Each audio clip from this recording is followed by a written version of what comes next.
दोस्तों, zero two plus Sanskrit CBSE हमारे YouTube channel, इसको आप जरूर जरूर सब्सक्राइब करें। साथ ही साथ वहाँ जो बेल है उसको क्लिक करें ताकि भविष्य में आने वाली जितने भी वीडियोज़ है आपको सही समय पर मिलते रहे। आपको और भी वीडियोज़ देखने हैं तो प्ले लिस्ट में जाइए या हमारी ZTPL ऐप डाउनलोड कर लीजिए। वहाँ पर स्टडी मटेरियल में डॉक्यूमेंट में जाए तो एज पर न्यू पैटर्न के हिसाब से आपको सारे वीडियोज़ मिलेंगे। नमस्कार दोस्तों, स्वागत है आपका खास तौर से कक्षा 10वीं के छात्रों का। हम देख रहे हैं शिमुषि द्वितीय भाग लेसन नंबर 6 सुभाषितानी श्लोक क्रमांक 4, जिसके अंतर्गत हम देखेंगे वाचन, शब्दार्थ, संधि विच्छेद, हिंदी में अर्थ, विशेषण विशेष्य, कर्तृपद क्रियापद और इस श्लोक पर आधारित प्रश्न। इसके बाद इसका अन्वय हम देखते हैं। पशुना प्लस अपि उदीरित अर्थः गृह्यते, हयाः नागाः च। दोनों च को एक साथ लेने की जरूरत नहीं, एक बार ही हम ले सकते हैं। बोधिताः भारम वहन्ति, जनः अनुक्तम अपि ऊहति, बुद्धयः परेंगित ज्ञान फला ही भवन्ति। ये भवन्ति जो है हमने मन से लगाया और भार भी, क्योंकि यहाँ पर अर्थापेक्षित है यहाँ पर, लेकिन इन शब्दों का प्रयोग यहाँ पर नहीं किया है। यहाँ पर आप देखिए शब्दार्थ उदीरितः, ये जो उदीरितः है इसका अर्थ है कहा हुआ। अर्थ, अर्थ मत यानी मतलब, संकेत। गृह्यते ग्रहण किया जाता है। नागाहा, नाग शब्द का अर्थ होता है हाथी। मराठी में नाग शब्द को सांप कहते हैं, लेकिन हिंदी संस्कृत में नाग का अर्थ हाथी होता है। वहंत यानी उठाते हैं, ले जाते हैं। बोधिताहा बताए गए। अनुक्तम बिना कहे। ऊहति अंदाजा लगा देता है। ही का अर्थ होता है निश्चित ही, क्योंकि निश्चय से। बुद्धयः, बुद्धि का बहुवचन बुद्धयः यानी बुद्धिया।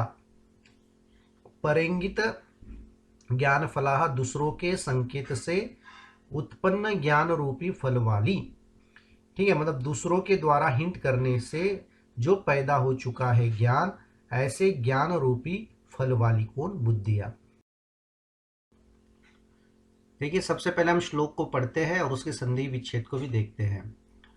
उदीरितोऽर्थः पशुनापि गृह्यते, हयाश्च नागाश्च वहन्ति बोधिताः, अनुक्तमप्युहति पंडितो जनः, परेंगित ज्ञान फला ही बुद्धयः। इसमें आप देखिए उदीरितो अर्थः उत प्लस ईरितः प्लस अर्थः हयाः प्लस च हयाश्च, अनुक्तमप्युहति, अन प्लस उक्तम प्लस अपि प्लस ऊहति। इसको हम यदि अन प्लस उक्तम में बताने के लिए, लेकिन आप अनुक्तम ही लिख दीजिए तो बेटर है। परेंगित ज्ञान फलाः, पर प्लस इंगित ज्ञान फलाः। पशुनापि, पशुना प्लस अपि, नागाः प्लस च नागाश्च। इन दोनों में देखिए विसर्ग का क्या हुआ है? श बना है। पंडितो जन या विसर्ग का उत्व है तो पंडितः प्लस जनः। उसके बाद यहां पर इसका हम अर्थ देखते हैं। पशुनापि उदीरित अर्थ गृह्यते, पशुओं के द्वारा, मतलब पशुओं को भी जब हम संकेत करते हैं तो संकेत से वह मीनिंग पकड़ लेता है। मतलब पशु के द्वारा संकेत से बताए जाने पर उसके मीनिंग को पकड़ लेता है। हयाः नागाः च बोधिता वहन्ति। हयाः अर्थात घोड़े और नागाः यानी हाथी, इनको समझाने पर, इनको कहे जाने पर बोझ को ढोते हैं। पंडितः जनः अनुक्तम अपि ऊहति, विद्वान लोग जो रहते हैं वे बिना कहे ही अंदाजा लगा लेते हैं कि भाई क्या करना चाहिए। क्यों? क्योंकि जो बुद्धि होती है, बुद्धिया दिमाग जो होता है, परेंगित ज्ञान फलाः, दूसरों के पर मतलब दूसरों के इंगित संकेत से उत्पन्न ज्ञान रूपी फल वाली होती है। दिमाग जो होता है ना, इसको तीन चीजों के माध्यम से, मतलब जो पशु जैसा जिसका दिमाग है उसको क्या है कि भाई संकेत से, जैसे हम कोई कुत्ता होता है तो उसको पुचकारते हैं, गाय होती है ना, उनको पुचकारते तो उसकी मीनिंग को समझते कि कहना क्या चाहते हैं। हयाः च नागाः च, और जो हाथी घोड़े होते हैं इनको बताने पर ये बोझा अपने बॉडी पर ढो करके काम कर लेते हैं। लेकिन जो विद्वान लोग होते हैं ये अंदाजा लगा लेते हैं, है ना। कोई कुछ कहता नहीं है, अंदाजा लगा लेते हैं, अपने दिमाग का यूज करते हैं और दूसरे लोग क्या बिहेवियर कर रहे हैं उसके आधार पर वह अपने एक्शन को लेते हैं, क्योंकि जो हमारा दिमाग होता है वह परंगित ज्ञानफल होता है। तो बिना कहे ही काम करना ये विद्वानों का लक्षण है। इसमें देखिए कर्तृपद और क्रियापद यहां पर मैंने बताया है। हयाहा और नागाहा एक कर्तृपद है, तो वहंती क्रियापद है। उसके बाद पंडितः जनः, तो जनः कर्तृपद है, तो उहति उसका क्रियापद है। बुद्धयः भी कर्तृपद आता है और भवंती उसका क्रियापद आता है। चूंकि यहां भवंती दिया नहीं इसलिए मैंने इसको अलग से लिखा नहीं है। उसके बाद यहां पर आप देखिए विशेषण विशेष्य को देखेंगे तो उदीरितः ये विशेषण है और अर्थः विशेष्य हो गया। उसके बाद जनः जो है यहाँ विशेष्य है और उसका पंडितः विशेषण है। परंगित ज्ञान फलाह जो है ये विशेषण है और बुद्धयः विशेष्य है। इसमें पर्यायपद कौन कौन से आते देखिए।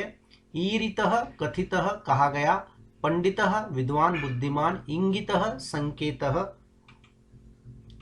पशुनाः जानवरेण जानवर से, अनुक्तम न कहा गया पर परेभ्य अन्यभ्य दूसरों के द्वारा, हयाहा घोड़े, उक्तम कहा गया ऊहति निर्धारण करता है, नागाहा हस्तिनः करिणः हाथी, जनः इंसान, ज्ञान फलाह ज्ञान ही फल।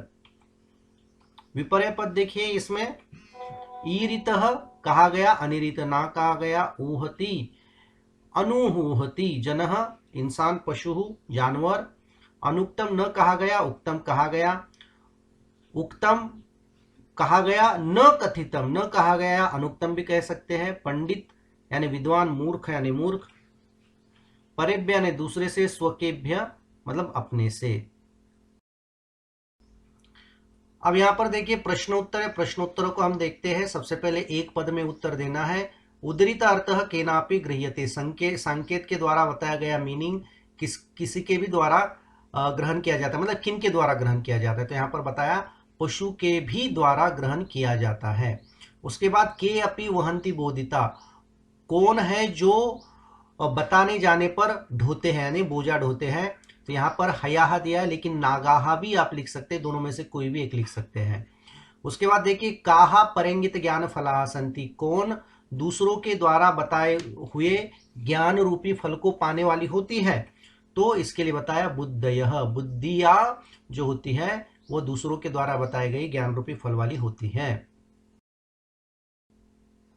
उसके बाद अगला देखिए एक पद में उत्तर देना है पूर्ण वाक्य में। कीदृश अर्थः पशुनापि गृह्यते, किस तरह का अर्थ पशुओं के द्वारा भी ग्रहण किया जाता है, तो उदीरित अर्थः उदीरितो अर्थः पशुनापि गृह्यते, ये इसका उत्तर है। के अनुक्तम अपि होती, कौन बिना बताए भी समझ जाते हैं, तो वह है पंडितो जनः, तो पंडितो जनः अनुक्तम अपि ऊहति। अब यहां पर हम भाषिक कार्य देखते हैं। गृह्यते क्रियापदस्य कर्ता कः, गृह्यते इस क्रियापद का कर्ता कौन है। तीन ऑप्शन दिए हैं, अर्थः उदीरितः पशुना, तो इसमें से कौन सा आएगा, इसके लिए आएगा अर्थः। पंडितो जनः अनयो विशेष्य पदम किम, इन दोनों में से विशेष्य पद कौन सा है, पंडितो पंडितो जनः जनः, तो तीन ऑप्शन है देखिए इसमें से सही है जनः, ये इसका विशेष्य पद है। अश्वाह इति पदस्य पर्याय पदम पद्यांश किम, अश्वाह इस पद के लिए पर्याय पद पद्यांश में कौन सा यूज किया है, नागाह पशुनाह हयाह, तो इसके लिए आता है हयाह। अंतिम प्रश्न इसका आता है उक्तम इति पदस्य विपर्य पदम पद्यांशे किम अस्ति, पद्यांश में विपर्य पद उक्तम के लिए कौन सा दिया है, मूलम अनुक्तम दुर्लभः, तो इसके लिए जो आया है वह आया है अनुक्तम।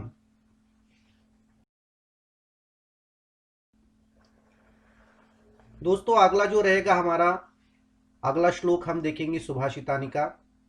यदि आपको वीडियो पसंद आया है तो 0-2+ संस्कृत सीबीएसई यूट्यूब चैनल को जरूर सब्सक्राइब करें, कमेंट्स करें, लाइक करें, शेयर करें। धन्यवाद दोस्तों, नमो नमः।